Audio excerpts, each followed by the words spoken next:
August 7th, 1944. Willow Run, Bomber Plant, Michigan. The air inside the factory is hot and metallic, thick with a bite of oil and the smell of fresh paint. Rivet guns hammer in rapid overlapping bursts like distant machine guns that never pause to reload.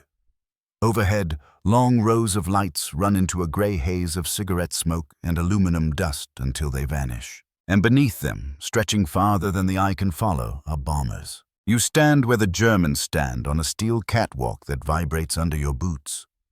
Below a line of B-24 Liberators waits in various stages of birth. Bare skeletons of wings, open ribs of fuselage's tail sections still unskinned. Men and women in denim overalls swarm over them tiny against the black bellies and wide wings. Oberst Leutnant Heinrich Schaefer rests both hands on the rail. His Luftwaffe uniform has been stripped of eagles and swastikas, but the faded outline remains. He narrows his eyes as another bomber already painted and marked rolls slowly toward the far doors. So many, he murmurs in German. And this is only one line. Beside him, Major Otto Brandt, formerly of the Army's Quartermaster Corps, follows the same endless perspective. Logistician eyes always counting, always adding. His fingers move unconsciously against the rail as if he is sorting columns of numbers in his head. Behind them, an American voice cuts through the noise. "Gentlemen, if you'll step this way, we'll start at Station 1. Captain James Walker of the U.S. Army Olive Drab perfectly pressed gestures toward a set of grated stairs leading down. A War Department civilian in a dark suit and thick glasses stands at his side, clipboard in hand, the very picture of Washington bureaucracy. The German officers exchange a glance. Prisoners they may be, but today they are also guests of a curious sort. Hand-picked from POW camps in the United States, told that a War Department orientation visit awaited them, carefully briefed by their guards. No sabotage, no escape attempts, behave like officers, and you will be treated as such. Now they descend into the noise. At Station 1, bare aluminum ribs lie in jigs taller than a man. Women with bandanas tied over their hair clamp them into place, check clear plastic templates against the curves, then signal to men with pneumatic rivet guns. The guns cough and chatter, driving silver rivets home in a quick, practiced rhythm. Schaefer watches the motion. He has walked through German aircraft plants at Bremen and Regensburg, seen craftsmen bending sheet metal by hand, fitting pieces together like a tailor with cloth. Here there are jigs and gauges for everything, the work broken into tiny repeatable steps. "How many shifts do you run?" he asks abruptly, his English clipped but clear. 3. Walker answers, raising his voice over a passing electric tug that tows a cart stacked with wing spars. 24 hours a day. Plant never shuts down unless we have to service the machinery. The War Department man adds, "At peak, this line turns out roughly 1 B-24 an hour." He says it almost casually, like he is mentioning the weather. Brandt stops walking, 1 per hour. He lifts his wrist checks, an imaginary watch, then looks back down the line where Liberators in various stages of completion stand nose to tail. In his mind, he multiplies. 24 hours, 7 days, weeks, months. In the middle distance, beyond the glare of lights and the forest of scaffolding, he sees an illusion. A horizon made not of land and sky, but of airplanes receding into a vanishing point of metal and numbers. Schaefer shifts his gaze from the workers to the walls. Crates are stacked 3-4 high. Crates of engines, of propellers, of parts stamped and labeled from places he has only read about. Cleveland, Buffalo, St. Louis. Little towns he knows only from maps. Parts from all over the country shipped here by rail, the civilian explains, as if reading his thoughts. We assemble them like a puzzle. Every piece has a place and a schedule. A young woman walks past, pushing a small cart loaded with oxygen tanks. She cannot be more than 20. A smear of sealant streaks her cheek and a smile flashes at one of the mechanics as she passes. Walker notices the German colonel's stare. Housewives, farm girls, secretaries, he says. They were not aircraft workers before the war. We trained them. Same job, same pay as the men on this line. Brandt frowns. In Germany, women have been mobilized too, but not like this. Not on this scale. Not inside a factory that feels more like a world unto itself than a workplace. They walk again, following the path of the bomber as it grows. Wiring harnesses lay along the spine of each fuselage like veins. Instrument panels arrive complete tested on benches somewhere else, then bolted in. Engines fresh from another plant are hoisted by cranes onto waiting wings, their shiny cylinder banks gleaming under the lights. You inspect these offices after the tour? Schaefer asks quietly in German, not meaning to be overheard. You want our impressions on your questionnaire. Brandt gives him a sidelong look. Of course. They are not hiding that. This is theater. He gestures at the machinery and the workers all around them. But it is very expensive theater. Down the line, a siren whoops twice. A liberator at the far end of the hall begins to move, tugged by a small tractor toward the open doors. Painted olive-drab white star on the wing nose, glazed and gleaming, it looks complete predatory alive. Through the glass, you can see the bombardier's compartment empty for now. By this time tomorrow, it will be in the air on its way to a training field, another tail number on a very long list. Schaefer follows it with his eyes until it disappears into the pale daylight beyond the doors. He does not say what he's thinking, but you can almost hear it. In Berlin, they are drawing arrows on maps. Imagining that if they can bleed the enemy enough, production will falter, morale will crack, the coalition will split. That if they can hold until the miracle weapons arrive, the scales will tilt back. Here, in this endless room, that fantasy begins to look small. Walker checks his watch, then nods toward the far side of the building. Gentlemen, this is just the bomber plant. This afternoon we will show you tanks. The Germans say nothing. Type, continue do not use WOW to generate the next section. Section 2. From capture to the new world. 6 weeks earlier, the air had smelled not of oil and paint, but of cordite and dust. Major Otto Brandt remembered it in fragments. The thunder of artillery, the shriek of incoming shells, the collapse of a headquarters dugout that had felt safe until the roof decided it was not. The bitter taste of surrender hands raised to the sky while American infantrymen in muddy uniforms shouted at them to move, move, move. It had been somewhere in Normandy, though the exact village blurred in his memory now. What he remembered clearly were the faces. Young Americans with weeks of combat behind them and fear in their eyes, and his own men hollow with exhaustion. Oberstleutnant Heinrich Schaefer's capture had been quieter. His WWII night fighter damaged by flak fuel, bleeding from a shattered wing tank, he had ordered his crew to bail out over the fields of western France. When he hit the ground, he rolled, released his chute, and tried to burn the maps strapped under his flight jacket.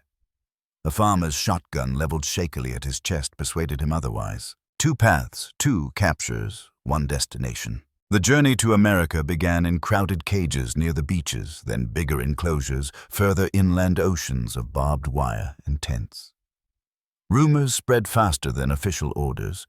The British were full of hate. The Americans were soft. No one knew what the Soviets did to their prisoners, and no one wanted to find out.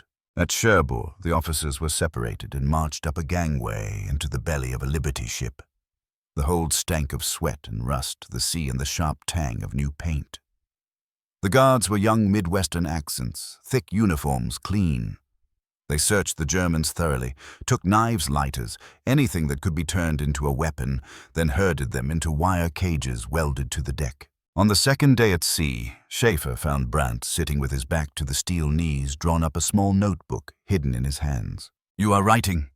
Schaefer asked in German, lowering himself to sit beside him. "Numbers," Brandt answered.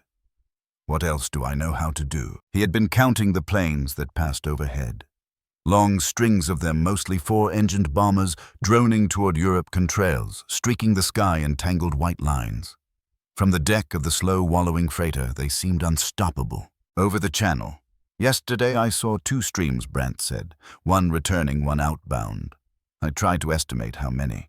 I ran out of page." Schaefer tilted his head back against the steel and watched another formation pass. It brought him no comfort that some bombers' limped engines feathered holes in their wings. What mattered was not how many were damaged, but how many there were to begin with. Weeks later, when they stepped off a train in the American Midwest, both men were prepared to find a country strained to breaking point. That was what the propaganda had promised them. A racially mixed, decadent society held together by jazz and money, soft and corrupt beneath a thin veneer of machines. Instead, the first thing that hit them was scale. From the narrow slit of a train window, Brant watched mile after mile of farmland unroll like a moving painting. Fields of corn and wheat, farmhouses in good repair, barns with new roofs. At every small town, the siding held boxcars loaded with lumber coal or crates large enough to hide a tank. In one dusty station, a group of teenagers waited to cross the tracks, baseball gloves in hand. Every boy of fighting age seemed to be in uniform somewhere, yet the towns still buzzed with life. Inside the car reserved for officers, American guards had relaxed enough to talk. One of them, a lanky corporal from Ohio, pointed out the window. "See that mill, sir?" he said in slow, careful English, as if speaking to a child. "Used to make farm tractors. Now it makes artillery tractors. They just changed what they bolted on the frames." He grinned. "Same folks building them, though. My uncle works there." Schaefer listened, filing the detail away. In Germany, a factory was often tied to one product, one specialization. Here it seemed they retooled on command, as if the entire economy were an engine someone in Washington could shift from peacetime to wartime with a lever.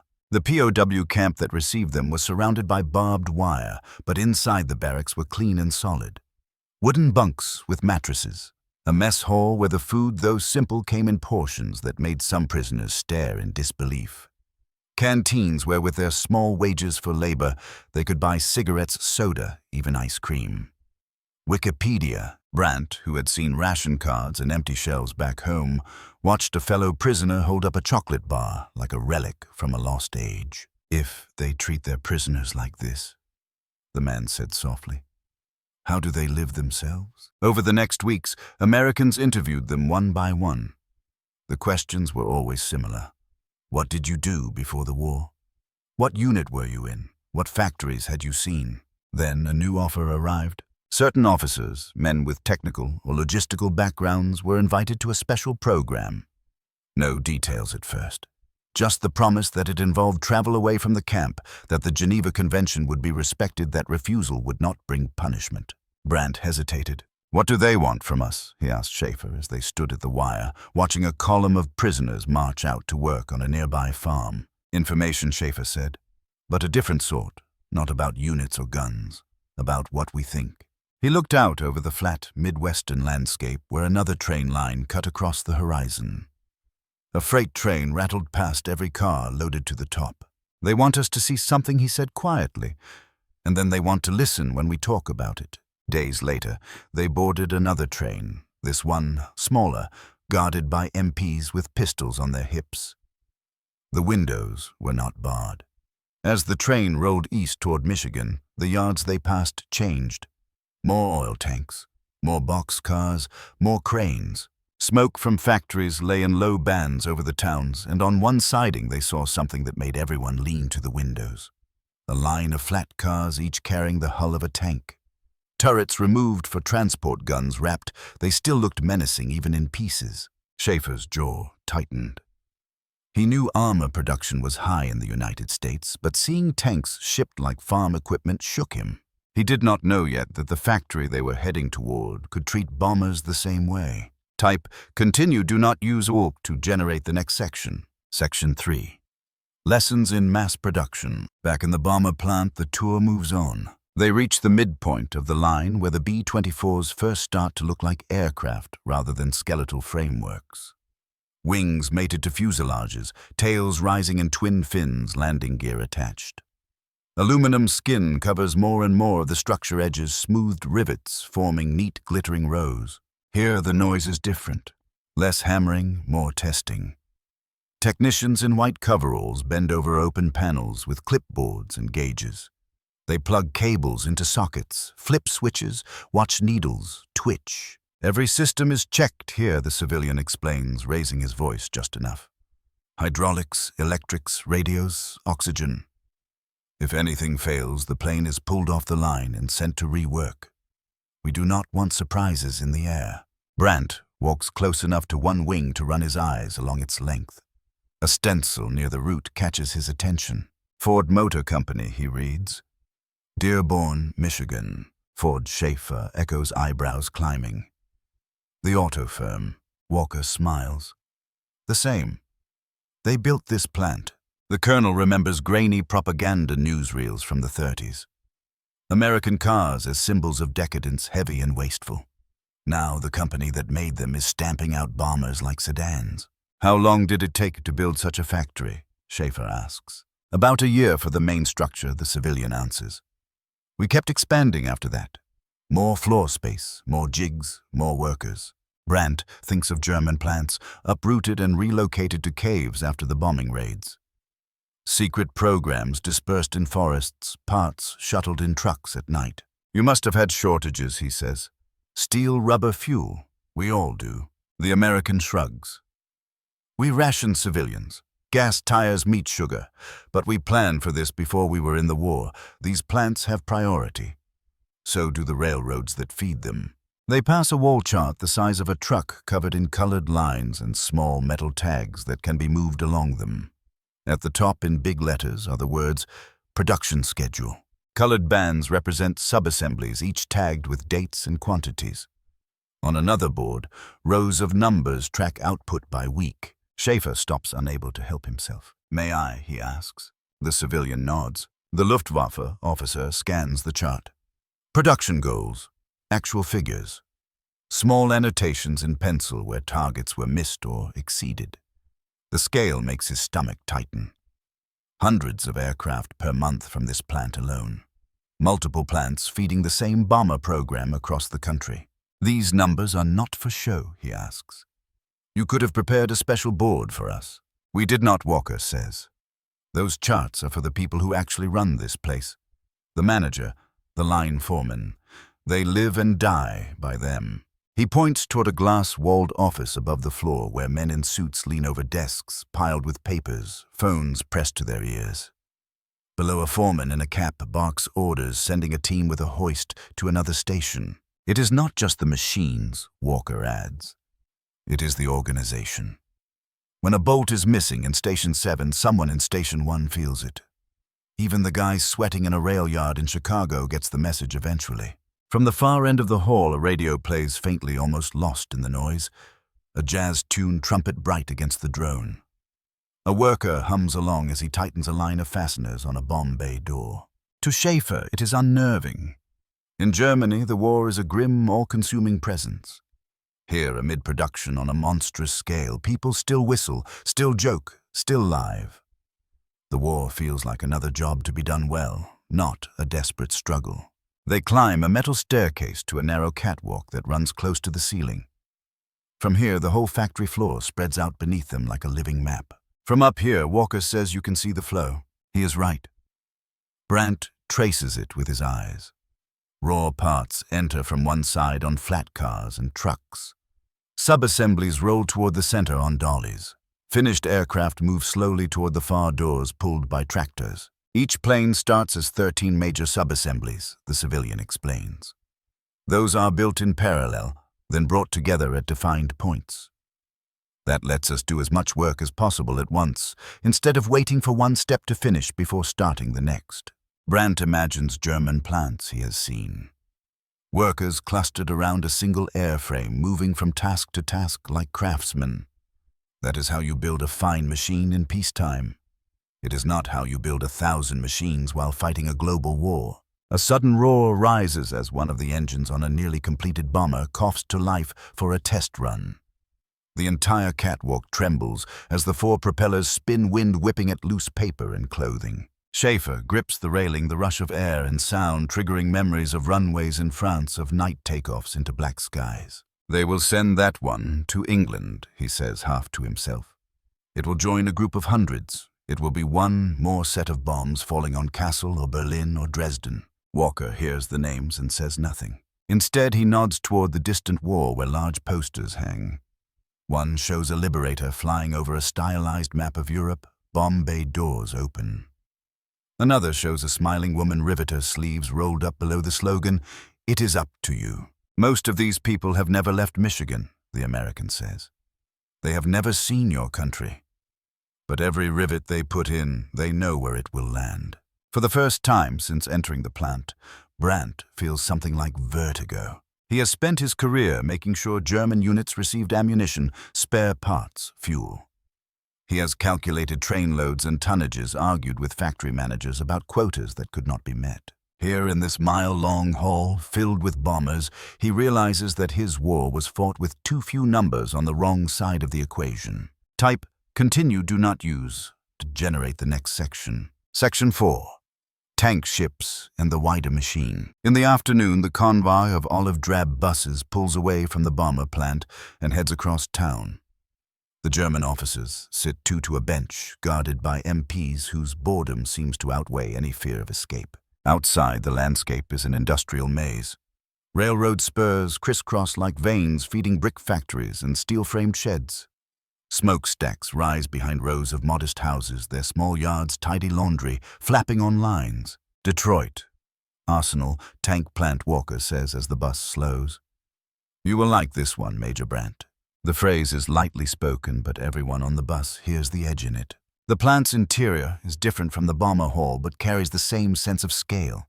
Here, the air smells of cutting oil and hot steel. Sparks spray from long lines of welders fusing armor plates together. Overhead cranes carry turret rings and gun barrels like toys. On the floor, half-finished M4 Sherman tanks sit in rows, their boxy hulls fresh from the welding bays. Tracks hang loose around their sides, not yet tensioned. Crews crawl over them, installing radios, periscopes, engines. A chart on the wall shows output by month. Even through the haze of smoke, the Germans can see the trend. Rising bars, more and more tanks later in the war than earlier. You still increase production in 1944. Brandt says quietly. We are doing everything just to keep ours from collapsing. The American guide, a civilian engineer with rolled-up sleeves, explains how automotive companies have divided tank production among themselves. Ford, General Motors, Chrysler. Plants that once made passenger cars now build engines, transmissions, hulls. With cars, we learned long ago that the secret is interchangeability, he says. You make sure parts fit no matter where they were made. So when the army came and wanted tanks, we did not have to invent that again. We just had to scale it. They walk past a test bay where a completed Sherman roars to life. The floor trembles as the driver revs the engine.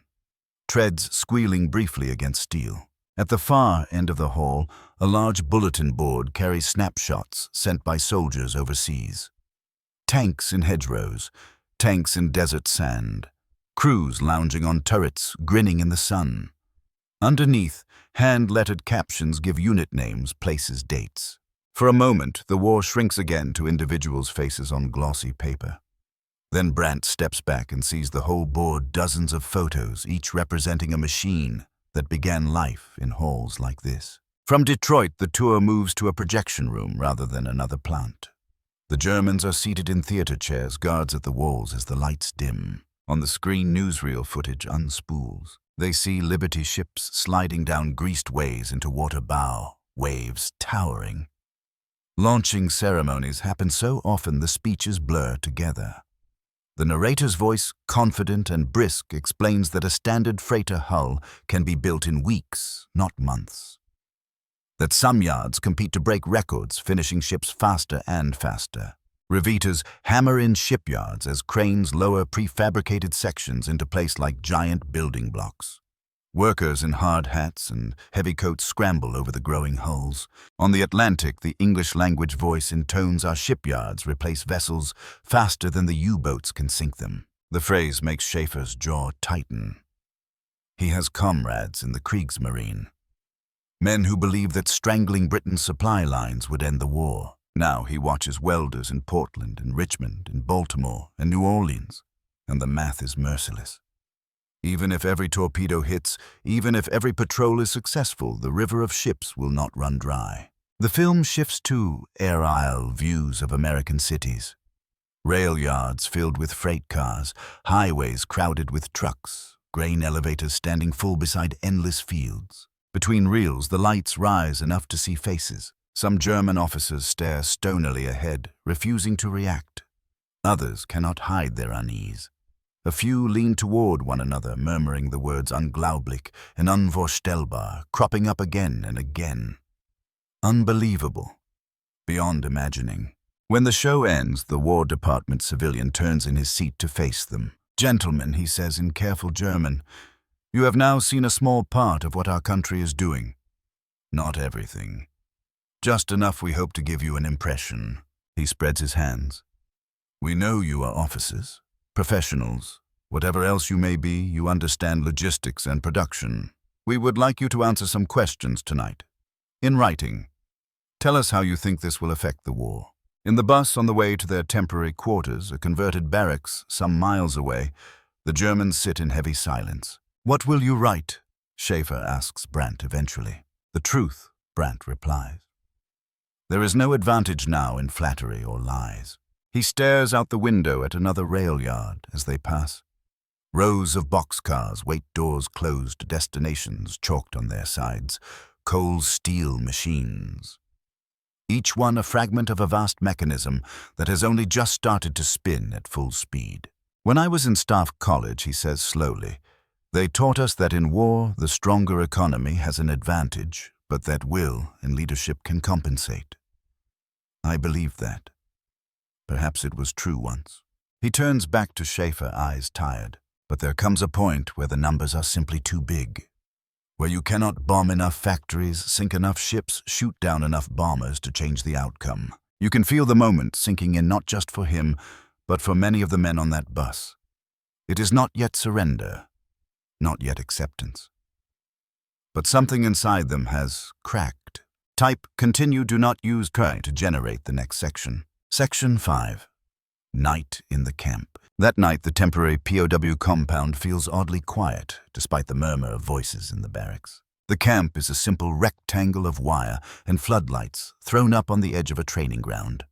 Inside, long wooden buildings stand in rows, their plank floors smelling of dust and disinfectant. The bunks are narrow, but sturdy blankets folded neatly on each mattress. After evening roll call, the guards hand out paper and pencils. Notebooks for some, single sheets for others. The request is the same. Write your impressions of what you have seen. Your honest impressions. There is no overt threat attached, no promise either. But it is clear that the Americans consider this important. Schaefer sits at a small table near the end of the barracks, a bare bulb hanging over his head. The paper waits in front of him, his name already written at the top in neat block letters. He hesitates. As an officer, he is used to writing reports, but this feels different. There is no expectation of influencing policy back in Berlin.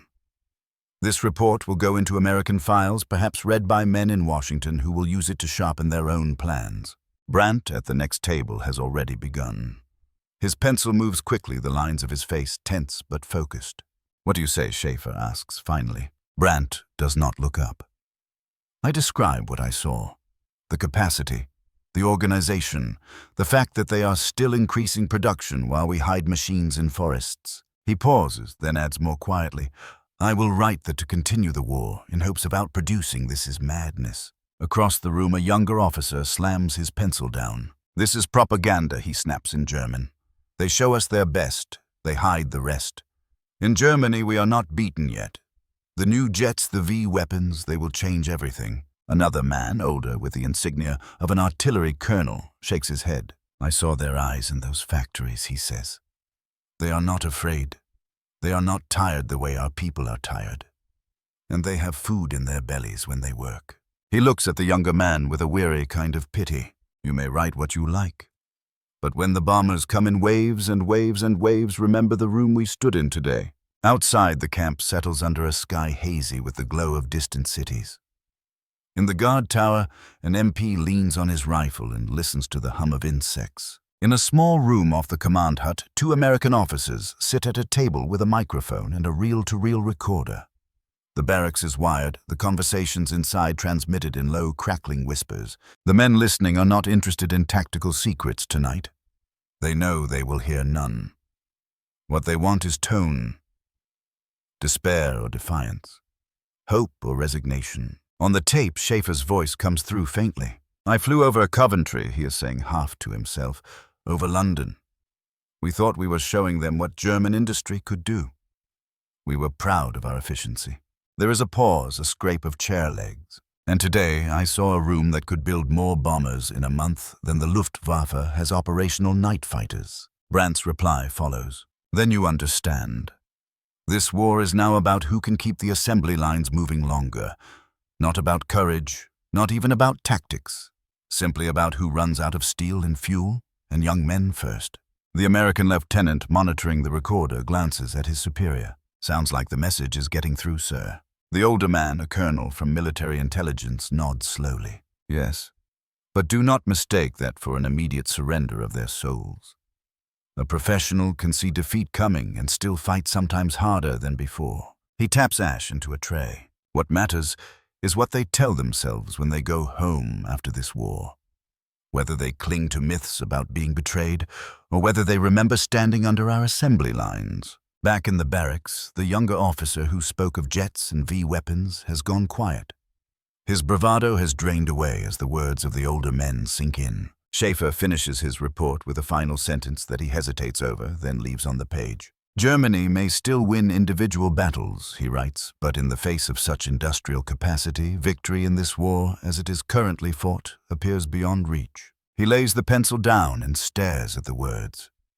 It feels like an act of treason and of honesty at the same time. Lights out comes with a shouted order and the click of switches. Darkness folds around the bunks. In the silence that follows, broken only by the occasional cough or rustle of blankets, men lie awake and see not the faces of their leaders, not the maps in situation rooms, but the bright, endless halls of American factories. Bombers rolling past like an unbroken column of steel. Tanks in rows, ships sliding into water. For some, the vision is terrifying. For a few, it is oddly relieving. The responsibility has shifted. The war is now clearly a thing larger than any plan, any sacrifice they might make. Type continue, do not use or to generate the next section. Section 6. When the war machine turned. Months pass. The snow comes and goes, barbed wire, gleaming white in winter mornings, muddy and sagging by spring. News filters into the POW camp in fits and starts. Some comes officially through Red Cross bulletins and camp announcements. Some comes unofficially whispered after guards leave newspapers unattended or when a sympathetic chaplain drops a hint. The names of places accumulate. Arnhem, Aachen, the Ardennes, the Rhine. One cold afternoon in early 1945, the camp loudspeakers crackle to life. The commandant, reading from a sheet of paper, announces that American forces have crossed the Rhine in strength at a place called Remagen. In the barracks, men look up sharply. The Rhine is more than just a river. It is a symbol, a line many had believed would hold. That evening, Schaefer and Brandt sit on the lower bunk, sharing the last of a cigarette. Do you remember the shipyard film, Schaefer asks. Brandt nods. The Liberty ships. They said there that sometimes they built a bridge of ships when there were no ports, Schaefer says. Now they have a bridge across the Rhine. A bridge we did not destroy in time. Brandt exhales smoke slowly. I remember something else, he says. The board in the tank plant. The photos from the front. Tanks in France, in Italy, in the Pacific. All built by people who go home to a hot meal after their shift. He crushes the cigarette out carefully. Even now, none of them waste tobacco. When the Ardennes have them,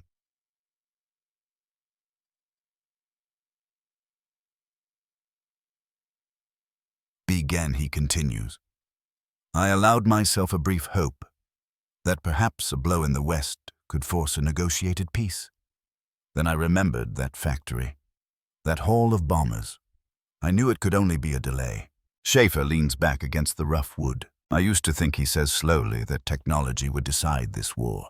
The best planes, the best tanks. Now I see that technology is only half of it. The other half is how many you can build, how quickly, and how easily you replace the ones you lose. He closes his eyes and sees again the endless line of liberators, their noses gleaming under factory lights. In 1940, we believed that we Germans understood machines better than anyone. That the world would be awed by our engineering. Perhaps it was for a time. But in that room in Michigan, I saw something different. Not just clever engineers, a system that could turn ideas into thousands of copies without stopping. Outside, the rumble of a train passing the camp fence reaches them faintly. Even now in wartime, the railroads keep moving. Brandt smiles without humor. After the war, "If we live, someone will ask us what defeated us," he says. "They will want to hear about Russian winters, about traitors, about generals who failed." He shakes his head. "I will tell them about that bomber line. About the workers who laughed while they built the planes that came to burn our cities. About a country that turned its entire industry into a weapon and did it so smoothly that its people still had coffee and cars and baseball." Across the barracks, the younger officer, who had once spoken of miracle weapons, sits alone at a table staring at a scrap of paper. On it, he has tried to sketch the perspective of that factory hall from memory. Lines converge toward a vanishing point. Blocky shapes of bombers grow smaller and smaller as they recede. His pencil hovers at the end of the page. There is no room to draw the last aircraft, the one furthest away. It is lost beyond the edge in imagination. He puts the pencil down and rests his head in his hands. Somewhere over Europe that night, strings of B-24s and B-17s, B-26s and Lancasters drone toward their targets. Many of the American bombers carry small stencils inside their fuselages, readable only to the crew. Willow Run, Fort Worth, Tulsa. Places now burned into the memories of a handful of German officers thousands of miles away. Years later, after the war, and the tribunals and the long, bitter winter of defeat, Otto Brandt returns to a Germany that hardly resembles the country he left. Cities are rebuilding factories rising from rubble. In a small meeting hall in a provincial town, he is invited to speak to a group of young engineers. They want to understand what went wrong, how a nation that prided itself on technology could lose so completely. Brandt stands at the front of the room, hands clasped behind his back, and does something he could not have imagined doing during the war. He tells them about American industry. He describes the bomber plant, the tank line, the charts on the walls, the fact that in the United States a farm equipment factory could become an artillery plant, a car plant, a tank works a shipyard, a machine turning out freighters like loaves of bread. It is not only that they had more, he says. It is that they could change what they made without tearing everything apart. Their strength was not just in steel and oil. It was in flexibility and organization, in the idea that production itself could be a weapon. He pauses, remembering the endless room once more. The hum of machines, the rhythm of rivet guns, the faces of workers who would never see the countries their work helped to destroy. On the day I understood that, he tells them quietly, I knew that the war, in any meaningful sense, was already decided. We were simply taking longer to admit it. For those listening, the story is a warning and a lesson. For Brandt, it is also a confession. In that distant Michigan factory, under the glare of American lights, German officers discovered that the true power of their enemy did not lie solely in new weapons or clever inventions. It lay in the ability to build endlessly and relentlessly whatever the war required. That was the day they understood what American industry really meant. 6 weeks earlier, the smell in the air had been burned earth and cordite, not oil and fresh paint. Major Otto Brandt remembered the moment his part of the war ended in flashes. A staff car abandoned in a ditch, maps flapping in the wind.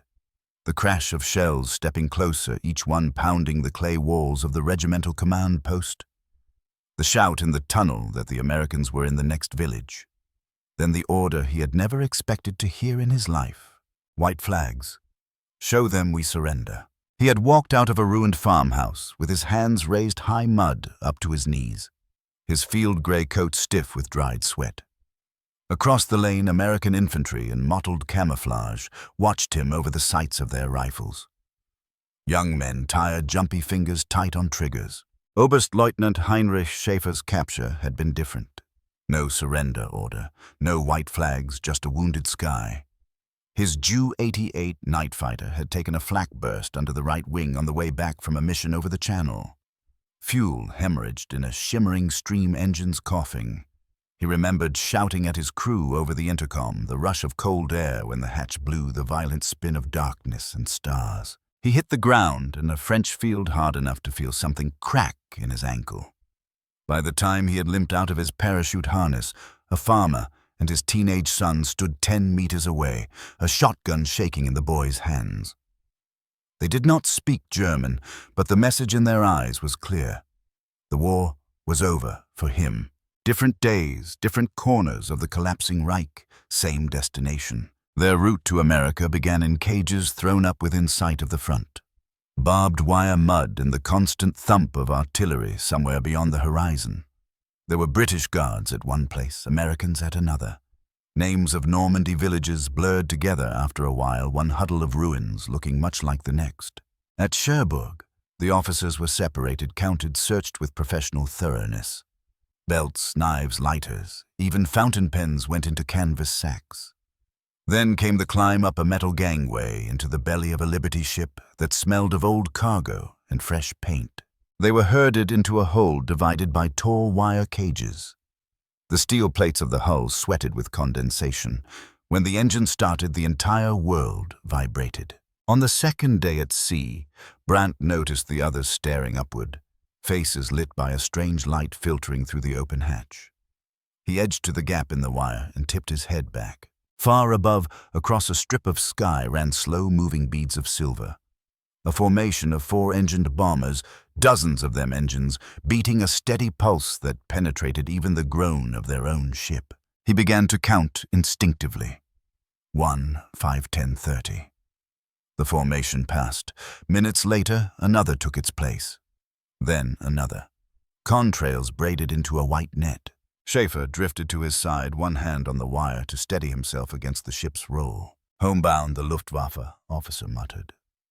"Look at the oil stains. They were over Germany last night." Brandt said nothing. He simply kept adding in his head, converting planes to bomb loads to tonnage to ruin factories and rail yards. He ran out of numbers before the bombers ran out of sky. America was not what the propaganda posters had promised. The first glimpse came at a New Jersey dock gray in the early morning, where cranes moved with casual efficiency and trucks lined up nose to tail.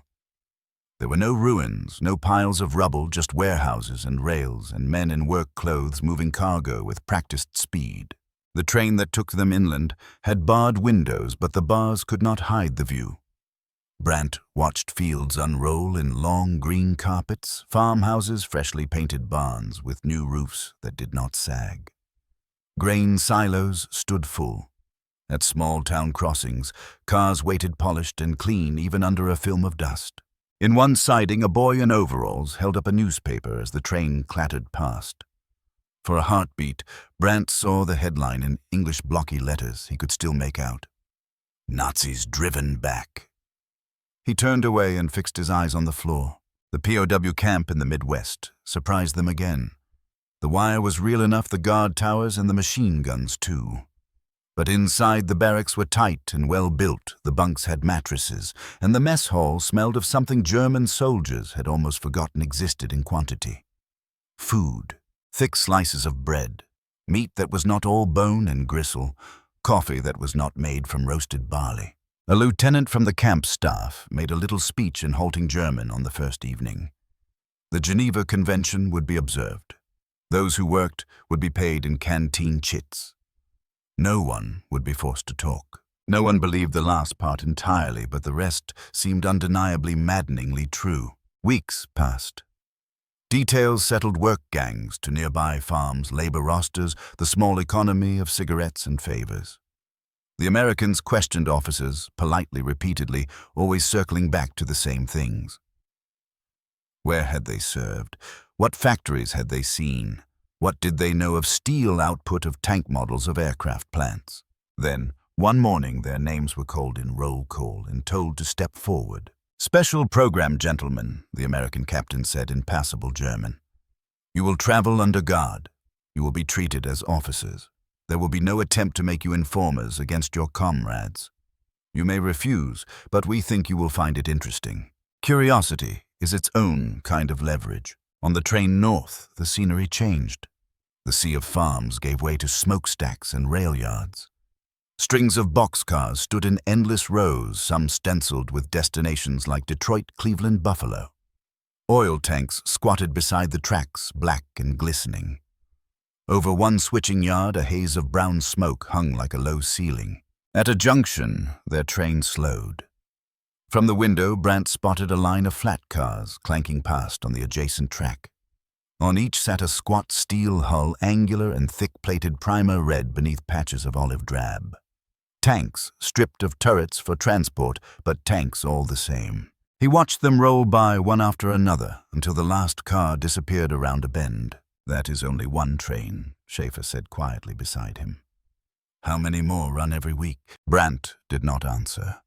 His mind was doing what it always did, multiplying, scaling, assigning those hulls to divisions on a map he could see behind his eyes. By the time the train pulled into a siding flanked by long, low industrial buildings, both men understood that whatever they were about to see was not a stage show built for their benefit. It was simply one more artery in a body so large they had never imagined its size. They stepped down onto the gravel, the air tasting of coal smoke and hot metal. Ahead of them, beyond a fence and a gatehouse, the great bulk of a plant stretched away, windows blazing in the midday sun. Somewhere inside, machines were already running a continuous metallic heartbeat. Later, they would learn its name. Willow Run. For now, they walked toward it as prisoners and as witnesses, carrying with them the last shreds of an illusion about the balance of power in this war. The gates swallowed them with a clatter of chains, and suddenly they were inside the bloodstream of American war production. The first thing that hit them was the sound. Not a single roar, but layers. The high-pitched snarl of saws on aluminum, the bark of pneumatic rivet guns, the rumble of overhead cranes. Somewhere a whistle shrilled, then another answered. The building itself seemed to vibrate as if it were a vast engine turning over. Escorted by military police, the German officers moved in a compact group along a painted walkway on the factory floor. Overhead, yellow cranes drifted on rails carrying crates and sub-assemblies. The air tasted of oil mist and hot metal tinged with paint and tobacco. It took Brant a few seconds to understand what he was seeing. At first glance, it was chaos. Workers in denim overalls and rolled-up shirt sleeves swarmed over skeletal frames of aircraft. Carts rattled by, stacked with parts. Electric tugs pulled trains of trailers like insects dragging pieces of prey. Then his trained eye found the pattern. The line. To the far left, near towering doors where freight cars were being unloaded, lay piles of parts, ribs, spars, frames, crates of engines, spools of cable. From there, in carefully planned steps, the parts moved inward. Sub-assemblies appeared on dollies and stands. Wings took shape, fuselages grew skin-tail sections, sprouted like metallic fins. The entire hall flowed toward a distant brightness where finished aircraft, whole and painted, rolled out into daylight. A man in olive drab stepped forward from near a stairwell, hand extended. "I am Captain James Walker, United States Army," he said in deliberate, almost textbook German. "On loan from the War Department. This gentleman is Mr. Harris from the Office of Production Management." Harris, in a dark blue suit and thick-rimmed glasses, nodded briskly and switched to English. "Welcome to Willow Run, gentlemen. This is one of several plants that builds the B-24 bomber. Today we will show you the line from start to finish." They climbed a narrow steel stair to a catwalk that ran along the side of the hall. From this height, the scale hit even the most hardened among them. Beneath their boots, the factory stretched away until it met a haze at the far end. Under the rows of lamps, 20-30 more aircraft stood at various stages. Here, just a bare skeleton of a fuselage, ribs exposed like the bones of some unknown animal. Their wings, already attached engines not yet installed. Farther on, fully skinned bombers, their bellies dark, their noses already glazed. "It is like a conveyor belt," someone murmured in German. Harris caught the tone, if not the words. "An assembly line," he said. "Same principles Mr. Ford used for automobiles. We just applied them to aircraft. Break the work into small, repeatable tasks. Train each worker for a specific step. Then let the line do the rest." Below them, a crew of 3 women in slacks and headscarves leaned into a wing root with rivet guns. One held the heavy tool braced against her hip. Another crouched inside the structure, backing up each shot with a steel bar. Their movements were synchronized, almost musical. Schaefer frowned. He had seen women in German plants, of course, but not like this. Not in such numbers, not doing such vital work with such casual confidence. "You train them quickly?" he asked, switching to English with a pilot's crisp accent. "We have standard courses," Harris replied. "Some only a few weeks. We redesigned the job so they can be learned fast. You do not need a master craftsman to drill 4 holes and pull a trigger all day if the jig is correct." He gestured down the line. 3 shifts, around the clock. The plant closes only for maintenance. Brandt gripped the catwalk rail. 3 shifts, he repeated softly. He pictured his own country factories dark from bombing machines moved to forests and caves. Supply lines frayed. "How many planes do you complete?" he asked. Harris did not hesitate. "At the peak, roughly 1 B-24 per hour, leaving the doors. For a heartbeat, even the hum of the factory seemed to recede." "1 per hour," Brandt echoed. He had spent nights trying to reshuffle freight cars and coal allotments to squeeze out 1 more tank, 1 more trainload of ammunition. 1 complete heavy bomber every 60 minutes was a number from another universe. Walker led them down from the catwalk to the floor into the flow. They passed Station 8, where wings mated to fuselages. Gigantic jigs held the parts in exact position while teams bolted and riveted and checked measurements with metal templates. A foreman with a clipboard watched stopwatches and shouted instructions, eyes always flicking to the clock on the wall. At Station 12, wiring harnesses lay along open ribs like nerves. Young men and women leaned over them, lacing cables with practiced hands. Each bundle bore tags with codes and destinations. No one stopped to look up when the group passed. "We build major sections in parallel," Harris explained. "Tail-wing fuselage power plants. They all converge at defined points. This shortens the time any single airframe spends in the line." He pointed to a large board mounted beside the walkway. Colored strips and metal tags formed a grid of dates and quantities. "This is our daily schedule. That row is the goal. That row is the actual output." Even at a distance, the Germans could see that the number of completed planes was not lagging behind the target. In some weeks, the actual line sat slightly higher. "It is not possible," one of the younger officers muttered in German. "Not at this scale. We would be lucky to repair so many in a month, let alone build them from nothing." As if in answer, an air horn sounded twice near the far doors. A complete B-24 olive drab skin gleaming began to roll forward, towed by a squat tractor. Ground crew walked beside it, checking tires and landing gear.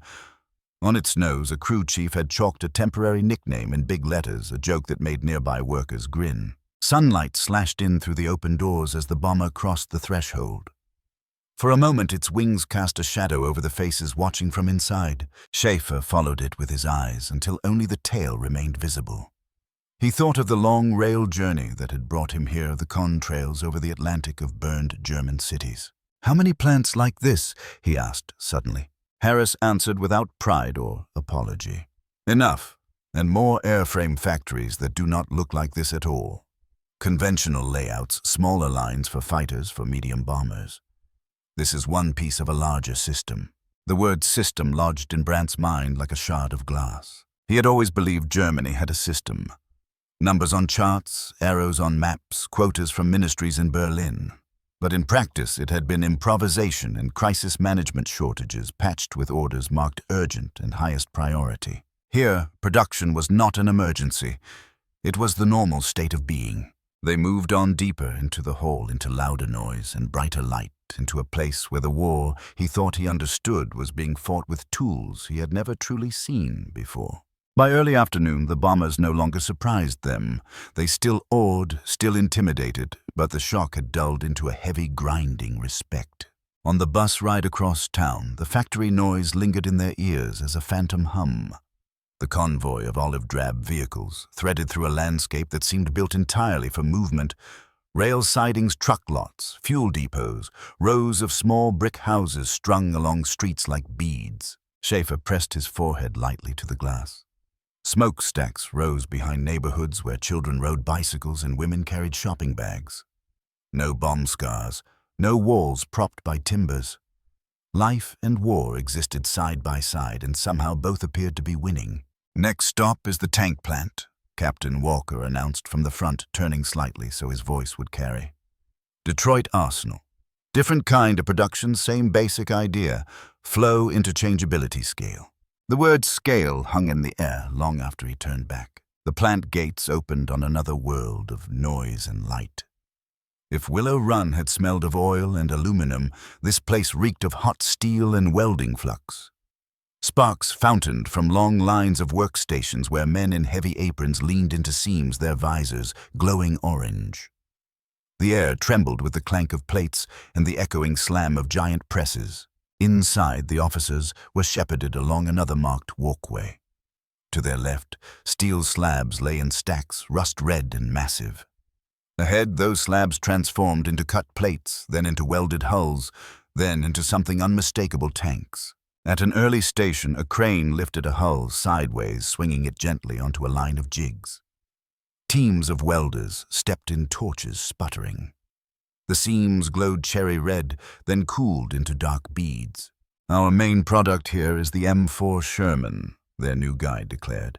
He was a civilian engineer with rolled-up sleeves and a tie already streaked with grime. "Armor, thickness, engine type, turret variations, all that you gentlemen of course know from the wrong end. What you may not know is how they are built like automobiles." He led them to a rack where components waited: transmissions, final drives, engines. Each bore stenciled codes and serial numbers. "These come from auto plants," he said. "Factories that once made car parts. We standardized as much as we could. Different firms make interchangeable units. If one plant is delayed, another can take up slack." Brandt stepped closer to inspect a transmission casing. Casting marks gave the name of a company he dimly recognized from pre-war trade journals, once a civilian giant in cars. "You simply changed orders?" he asked. "From cars to tanks?" The engineer shrugged. "Government contracts. The tooling is different, yes, but the philosophy stays the same. High volume, interchangeable parts, strict schedules. Our workers knew that before the war. We just pointed them at different products." In the main hall, a line of half-finished Shermans stood in file. Hulls bare turrets, missing they already looked dangerous, like blunt fists made of metal. Workers swarmed over them, fitting radios, running cables, bolting down brackets. Overhead, a crane carried a turret past slewing carefully before lowering it into place on a waiting hull. Near the exit, a freshly completed tank sat on a test platform. Its engine roared to life with a low, powerful growl. The whole machine shuddered, treads clanking as a mechanic worked the controls. Exhaust washed across the hall in a hot, oily gust. On the wall above the test pit, someone had tacked a grid of small photographs. Tanks in mud tanks in snow tanks, rolling through ruined towns that looked uncomfortably like German ones. Crews posed on turrets, grinning at the camera names scrawled in ink on the white borders. "Frontline snapshots," the engineer said. "Our folks like to see where their work ends up. Keeps them motivated." You watch Brandt take this in his eyes, shifting from the busy line to the quiet, still images. He sees the whole cycle at once, or to steel to tanks to foreign fields and back again as grainy photos pinned to a bulletin board in a clean American factory. From tanks, the tour shifted not to another plant, but to a dim, cool room that smelled of celluloid and dust. Rows of wooden seats, a white screen at the front, a projector booth at the back. The German officers took places under the watch of guards, the scrape of their boots loud in the hush. The lights dropped to darkness, and the projector clattered to life. Grainy black and white images snapped into view. A shipyard first. Frames of ships rising like skeletons from beds of scaffolding. Cranes swung prefabricated sections into place, their silhouettes sharp against the ski.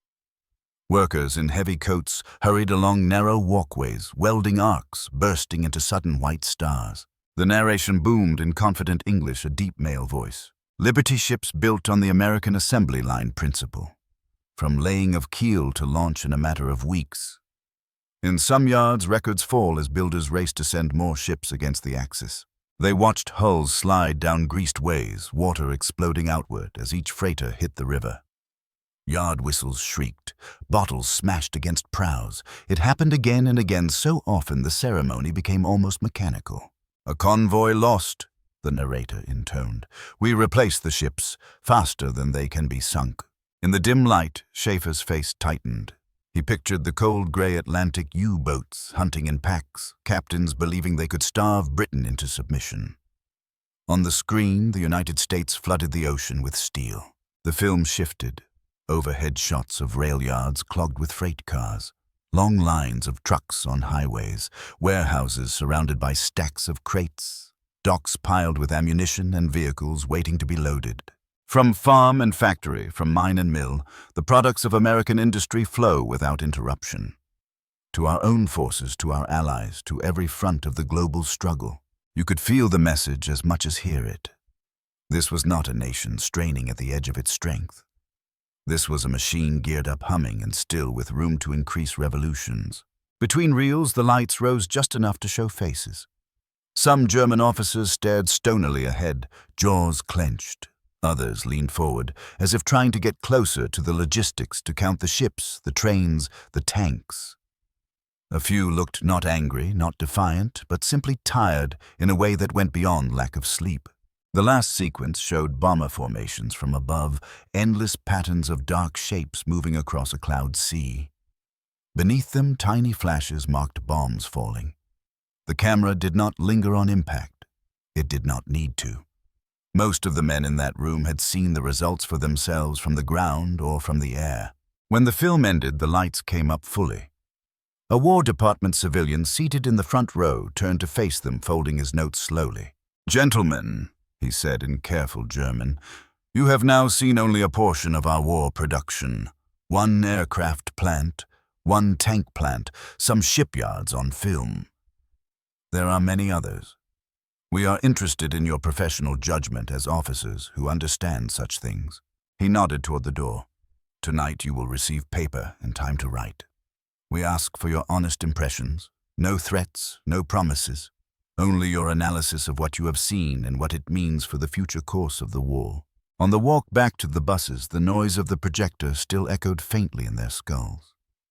Outside, the late afternoon sun slanted over the tank yard, gleaming on steel hulls lined up for shipment. A train whistle blew somewhere beyond the fence, long and low. Brandt did not speak. He did not need to. The sum of what he had seen now spoke louder than any words. The temporary camp that night felt strangely muted, as if the noise of factories and shipyards had used up all the sound in the world. The compound had gone up in a hurry, on the edge of a training area. Double strands of wire, freshly sunk posts, square barracks that still smelled of cut lumber. Floodlights glared down from tall poles, bleaching the gravel white and throwing the interior of the huts into deeper shadow. After evening roll call, the guards moved down the rows with a cart. On it sat a stack of notebooks, bundles of lined paper, stubby pencils. "One each," the sergeant in charge said in slow, careful German. "You write your impressions of what you have seen today. Honest impressions. No exam, no punishment for your words. Honest." It was a word that made some of the officers shift in place. In the barracks, the clatter of boots on wood died away as men found seats at long tables or perched on the edges of bunks. The air was warm, thick with sweat and the faint chemical tang of the disinfectant the Americans seemed to use on everything. A single bare bulb hung over each table, swinging slightly whenever someone brushed past. Major Otto Brandt sat at the far end of the wall at his back, as he always preferred. A blank sheet lay in front of him, his name already penciled at the top by some efficient American clerk. His hand hovered with the pencil, not yet ready to touch the page. Across from him, Oberst Lieutenant Heinrich Schaefer had already written the date and the words, "Technical Inspection Tour." Old habit that. Reports had titles. Even now, as a prisoner, he clung to form. "What will you say?" Brandt asked quietly in German. Schaefer smiled without humor. "That their factories are very large, that their shipyards are very active, that their tank plant is very efficient." Brandt shook his head. "They did not bring us hundreds of miles for polite phrases." He looked down at his hands, at the callus on his finger where years of holding a pen had hardened the skin. "They want to know if we see what they see," he said. That this is no longer a contest of who has the better tactic or the braver infantry. It is a contest of who has more machines behind the front, and they intend us to understand that they have more than we imagined. On the other side of the room, a younger officer had already begun to write with angry strokes. His lips moved as he muttered under his breath. "American exaggeration," he hissed softly. "Propaganda. They show us the best hide their weakness. They do not show us their riots, their shortages." An older man in artillery insignia gray at the temples glanced over. "I saw no shortages today," he said. "I saw crates stacked to the roof. I saw engines lined up like loaves of bread. I saw steel hulls waiting in rows for turrets." He leaned closer, his voice dropping. "And I remember what we have at home. A factory you must restart every time the siren stops. Workers who stand 10 hours in line for potatoes after a shift. Trains that arrive half empty because the coal was not there." The younger man looked away, jaw tightening. His pencil slowed. At Brandt's table, the silence stretched until it finally snapped. He set the pencil down on the page and began to write his script tight and neat. He described the catwalk view in the bomber plant, how the line of airframes had receded into the haze, each one a promise of future raids. He noted the triple shifts, the absence of bomb damage, the charts on the wall that showed targets not only met, but exceeded. He wrote about the tank plant, the hulls moving from one station to the next, the ease with which car companies had turned to building machines of war, the photographs of smiling crews pinned above the test pit. He mentioned the film of the shipyards, the Liberty ships sliding into water faster than they could be sunk, the rail yards full of freight cars, the endless stacks of crates. Then he paused. This next part was the thing he had been turning over in his mind since the projector's last frame faded. "In my professional opinion," he wrote slowly, "the decisive factor is not any single factory or weapon. It is the integration of all of them into a system that functions without visible strain. The United States has mobilized its industry in depth while preserving high living standards for its civilian population. This indicates reserves of strength not yet tapped." The words looked plain and small on the page, inadequate to the weight he felt behind them. But they were true. Across from him, Schaefer found himself writing in a similar vein, despite every instinct that told him to hedge. "I have flown over enemy cities," he wrote. "I believed then that we were showing our industrial power, that we were striking hammer blows the enemy could not long endure. Today I walked through a single American factory that produces in peacetime comfort and safety more bombers in a month than we have operational night fighters. I conclude that our previous estimates of American capacity were gravely in error." He read the sentence twice, then underlined "gravely." Up near the stove, a cluster of officers had abandoned their own sheets for the moment and fallen into a low argument. "They cannot keep this up forever," one insisted.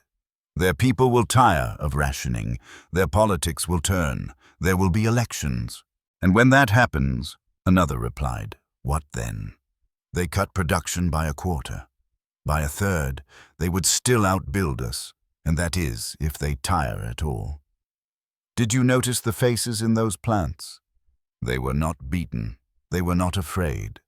For them, the war is a job. Difficult perhaps, but paid, organized, predictable." As the argument ebbed and flowed, no one noticed the thin wires that ran along the rafters above or the small microphone tucked into a knot in the wood near the lamp. In a hut a short distance away, an American lieutenant sat with headphones on a reel-to-reel machine, spinning quietly at his elbow. Faint German voices crackled through snatches of sentences, mentions of numbers, the weary sighs behind certain words. "Anything interesting?" his superior asked, stepping in with a cup of coffee in hand. "They are not arguing about whether our factories are real," the lieutenant said, "only about what it means." He adjusted the volume, listening to a clear patch. "This one," he added, gesturing at the recorder, "keeps coming back to the line that we can increase output while keeping civilians comfortable. That frightens him more than the bombers themselves."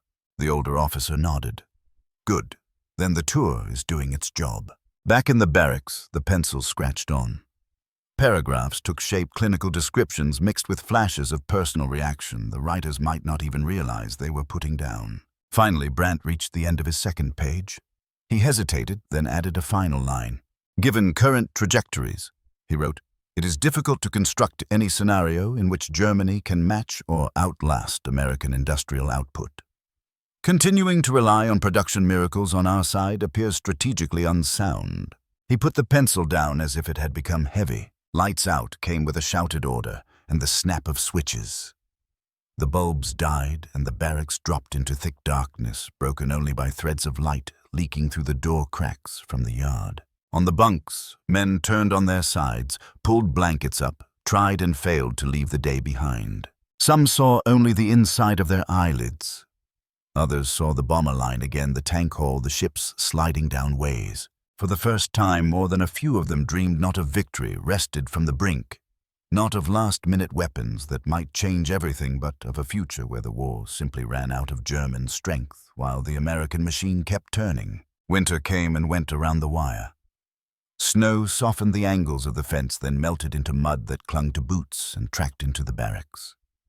The factory tour faded into memory, but it never disappeared.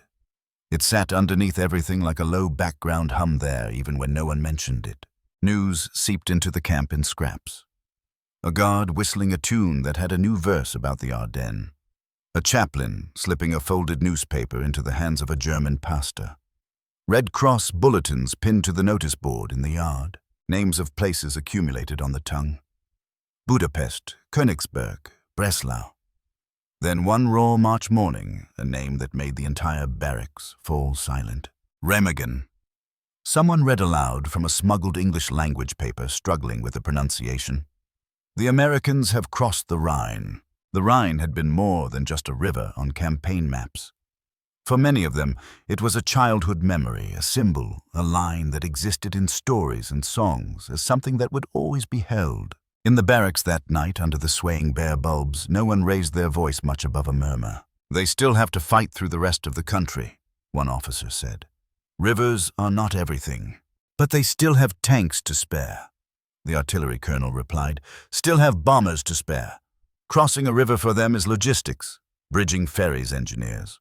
All of that flows from factories. Major Otto Brandt sat on his bunk boots on the floor, elbows on his knees. He was not thinking of rivers.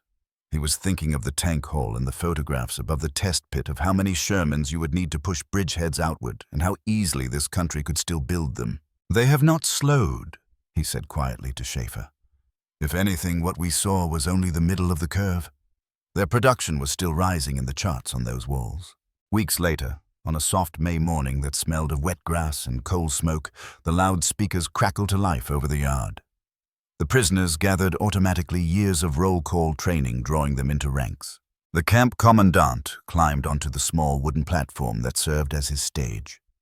He held a sheet of paper in his hand and read in flat, rehearsed tones. By order of the War Department of the United States, we inform you that the German High Command has signed an unconditional surrender of all forces. Hostilities have ceased. For you, this means the war is over. The words were simple. The effect was not.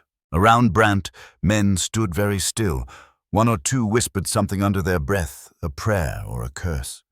Someone laughed a short, sharp sound that broke off as quickly as it started. For a moment, the yard seemed to tilt. Years of marching of maps of orders, all snapped off like a film reel that had reached the end of its spool. Schaefer stared at the gravel between his boots. He remembered night flights over England, the glow of burning cities, the way he had once believed those fires meant a quicker victory. Then he remembered the bomber plant, the endless line of aircraft waiting to repay the visit with interest. When did this really end for us? He asked quietly. Brandt did not have to think. The day we stood on that catwalk, he said. The day we saw how many machines stood behind each of their operations. Today is only when the papers caught up. In an office near the camp entrance, an American major from military intelligence sat at a desk piled with folders. The reports from the German officers lay in a neat stack, translations clipped to them.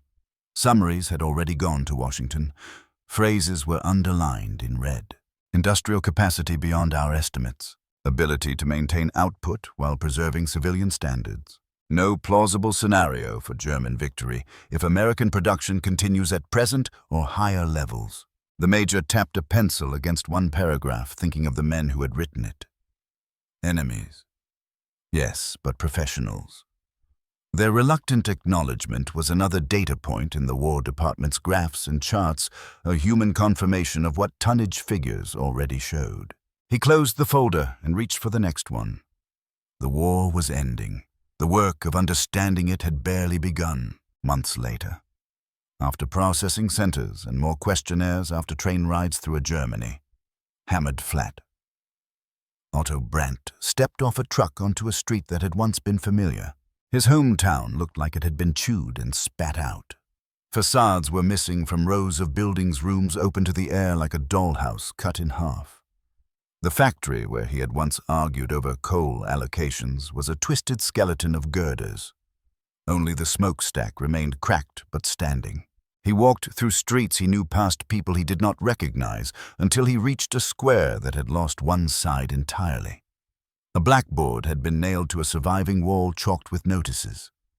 One of them was a handwritten invitation for a discussion evening at the technical school aimed at engineers and foremen trying to rebuild. A week later, he stood at the front of a small room with broken windows and a borrowed chalkboard, facing a dozen younger men in ill-fitting jackets. Some were fresh from the front. Others had been too young to fight and now wore expressions that were part eagerness, part suspicion. They wanted to know why they had lost. Really lost, not the slogans. He did not talk about betrayal or winter or miracle weapons. He did not even talk much about tactics. Instead, he told them about Michigan. He described the bomber plant without embellishment, the size of the hall, the triple shifts, the way sub-assemblies converged on the line, the charts that showed output climbing even in 1904. He spoke of the tank plant of car factories that had changed products yet kept their processes of shipyards that treated freighters like mass-produced items. It was not just that they had more steel and oil, he said. It was that they had a system that could turn those resources into finished machines in a way that survived shocks and changes. Their entire economy could be pointed at war and still feed its people. That is power of a kind we never achieved. One of the younger engineers shifted in his seat.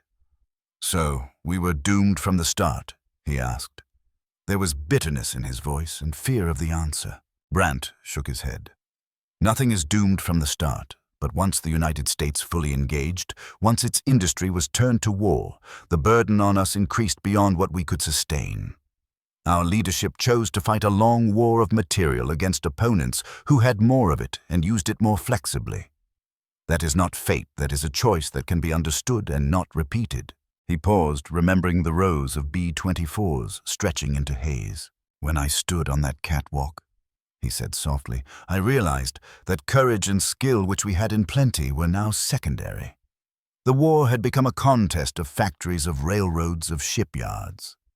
In that contest, our opponent had already won, even if the fighting continued for another year. The room was quiet. Outside, hammers rang on scaffolding as workers rebuilt the school roof. Learn from that, Brandt finished.